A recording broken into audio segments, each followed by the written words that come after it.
What's up, lab rats? This is the Lab Tech Report, where we throw down interesting lab-related news and developments every other week. But this isn't just a one-sided video. Let us know what you think in the comments, and hit that like button too. Now, let's start the show.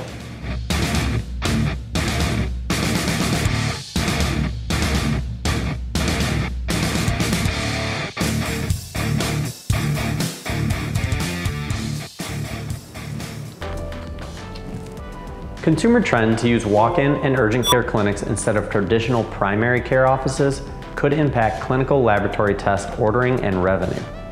Over the last decade or so, we've seen a trend of routine visits moving away from PCP offices and into walk-in clinics. With large hospital groups now employing over 43% of PCPs, the number of retail or walk-in clinics has increased 14 times over the past decade. These clinics bring lower cost services with shorter wait times and typically extended, more convenient hours. Expect to see clinical laboratories staying on top of these trends and beginning to offer more competitive costs for routine testing. This will help ensure procurement of these services. Study shows labs should specify HPV assay used. HPV is a double-stranded DNA virus which can integrate into the host DNA, causing either an active or latent infection without symptoms. The two most common methods for identifying HPV DNA are hybrid capture 2 and PCR. In a recent study, scientists discovered that HPV mRNA assays are less sensitive for the detection of latent HPV versus an HPV DNA assay. As such, clinical labs will probably soon be required to clearly document which HPV assay is used for patient results to allow clinicians the opportunity to adjust patient follow-up. Pipette calibration and corrective actions. Pipettes are a crucial tool of any clinical laboratory and typically come from the manufacturer with a calibration certificate. Consider this your friendly PSA that clinical labs should also be performing routine calibration checks on their pipettes, even those that are used less frequently.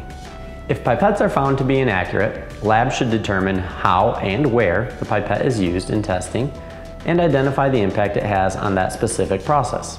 To save some headaches, it might be worth implementing more routine calibration checks on pipettes. The CDC seeks to contain unusual antibiotic-resistant bacteria. Over 23,000 people die in the US each year from multi-drug resistant bacteria, and it is a growing public health concern around antibiotic-resistant bacteria with unusual mechanisms of resistance.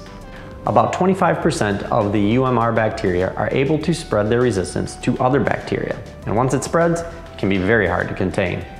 The key to containing them is through rapid identification, which is extra challenging as 1 in 10 asymptomatic people are found to carry hard to treat or untreatable bacteria. Could we start to see these screenings becoming a more routine part of blood culture testing?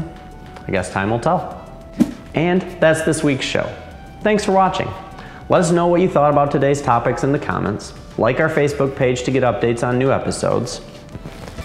Hit that like button and share with your fellow lab rats. I'll see you at the spin bar. Peace.